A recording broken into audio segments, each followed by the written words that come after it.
When I'm talking about doing the homework assignments, I'm talking about painting like your life depended on it.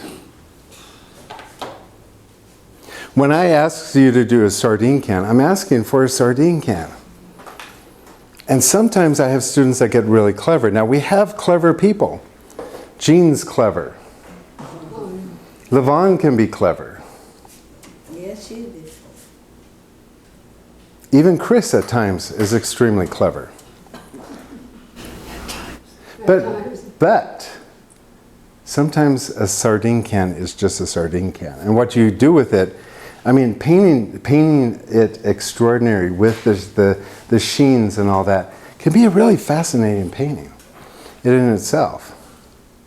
So what I'm looking for is a sardine can, not necessarily what you can come up with. So when I'm teaching painting, I'm teaching not only just composition, I'm teaching temperatures, transitions, and all of these things are important to a painting. Yeah. Now when you think about sardine cans or any can that's like that, they have this wonderful little pull top to it that in itself, now remember what artists are. We're here on this earth to show the world how to make something beautiful. That's our job. We're in this world to show people what they're missing. Why did Andy Warhol paint soup cans? He painted soup cans because he wanted to say, hey, even here we have art. So when I'm asking you for a sardine can, I'm really saying, hey, really look at a sardine can and marvel at just how extraordinary a sardine can is. Not what you can do with it, but just in itself, it's just special. And so it's sitting in a dark box by itself with beautiful lights with the crumpled little key. Remember sardine cans used to have that key? God, I miss that key. I mean, where did those keys go? Canned hams, but they don't have it on the sardine cans anymore. I know. Well, quit being practical. A few suffered hands as opposed to having that key. The thing that I find that's missing in the whole thing is an effect. What I see is things. And we don't paint things, we paint effects. We paint moments of time that are interesting. So if you can imagine, here you have this sardine can. If we just take it down to a sardine can, and we don't allow ourselves to have anything else that's interesting in that picture, could we find something interesting there by using lights and shadows? And imagine you have that flipped top can thing in there. What if you shine the light in such a way that that hole from the lever here actually showed light through it, and you had a cast shadow against something with that effect?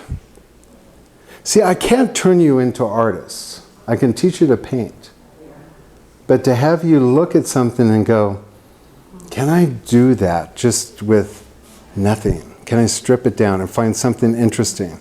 Can I make a shape or a shadow more interesting than the thing itself?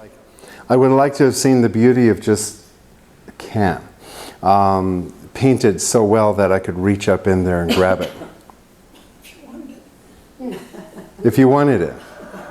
But if I'm teaching you to paint, there's almost that element of responsibility of like training your eyes to paint what you see.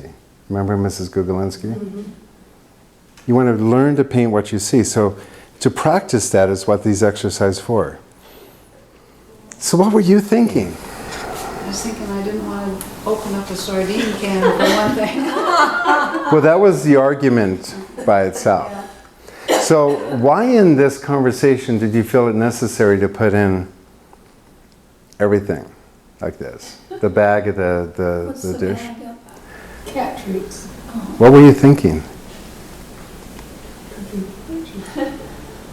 Well, composition-wise, I didn't want to just have a can and a bowl. Why not? Or just a can?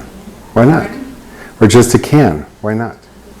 Well, I thought some time ago you were saying composition-wise you should have 3 items, or an odd number of items, and placed in the right way so that your focal point hits some type of need. And so that's what I ended up with, my 3 items and my focal point on the edge of the can. Well, I think all in all, the reason why I just hound you like that is because I want to hear your thinking in the process. So yeah, you do have a bag. It looks a little bit like an ad for cat food, okay, with the bag and all that. Yeah, I'm beginning to feel it's more of a thing painting than an effect painting, which is so easy to do. I mean, it really is. It's so easy to paint things. You know, things are not that interesting. So for me, you know, could you have gotten more shadow? Could you have gotten a shine, a reflection, a shadow, a cast shadow? Something that's interesting with the curvature of that. Is it better like this? Do we have to see the whole top of the can?